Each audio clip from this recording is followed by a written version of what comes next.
Kasus penusukan terhadap kakek berinisial MJ 59 tahun di kawasan Simerkerto akhirnya terungkap.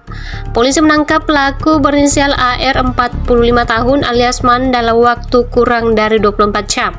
Pelaku diamankan tim Jantaras Polrestabes Surabaya di tempat persembunyiannya di Kabupaten Sampang pada Jumat 24 April 2026 dini hari. Kasat Reskrim Polrestabes Surabaya, Edi Herwianto, menyatakan pelaku merupakan eksekutor penusukan terhadap korban.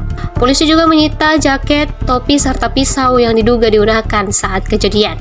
Kanis Jantaras Evan Kaisar Ibrahim menyebut saat ini baru satu pelaku yang diamankan, namun penyidik masih membuka kemungkinan adanya pelaku lain. Dari keterangan keluarga, pelaku dikenal sebagai teman tongkrongan korban dan sering datang ke lingkungan tempat tinggal korban. Seorang saksi mengaku sempat berpapasan dengan pelaku pada pagi hari sebelum kejadian. Saat itu pelaku berjalan cepat, namun tidak diketahui baru saja terlibat penusukan. Keluarga korban berharap pelaku dihukum setimpal dan menyerahkan sepenuhnya proses hukum pada pihak kepolisian. Polisi masih mendalami motif dan kemungkinan keterlibatan pihak lain.